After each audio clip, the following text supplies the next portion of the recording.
You never want to pick a paint color based on how it looks by itself. You need to do some serious comparisons, because you might look at it and think, that's perfect, it's just what I wanted.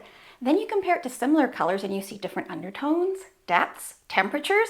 You might end up with a totally different color. I always do my comparisons with Samplize Peel and Stick. They deliver to your front door in one day. They're less expensive than sample pots, and they're made with real paint. Now, let's see what we've got here. So Sherwin Williams Divine White. Take a look at that there. So Divine White is an off-white beige, and you can see how it brings up a little bit of a taupey pink in Shoji White, which is super interesting because you might not have seen that before. Now, let's do a comparison with Sherwin Williams Natural Choice. Holy Dinah. So we went from a seemingly neutral color to something that seems quite pink compared to the little bit of almost like a tan yellow-green undertone in Natural Choice. White Duck, which is constantly compared to Shoji White because they're right next to each other in the fan deck. Super comparable. So let's see that. They're the same depth. They're both at 74.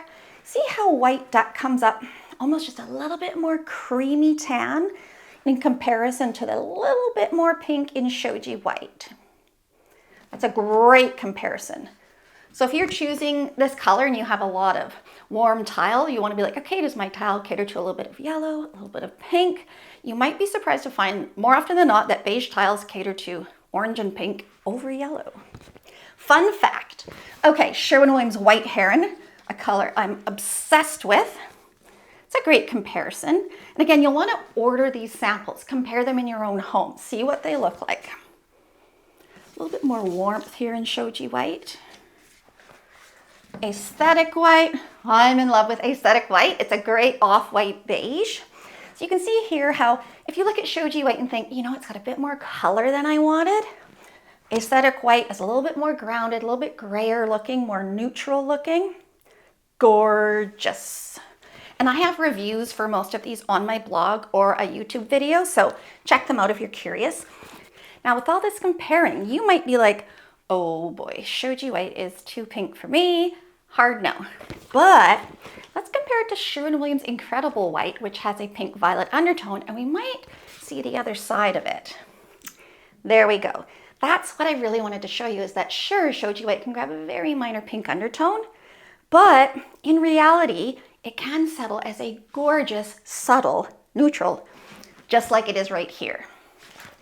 What do we got? Sherwin Williams Creamy. I wanted to show you what a cream looked like against Shoji White, because cream is a yellow base undertone. It shows you how there's not much yellow going on in Shoji White.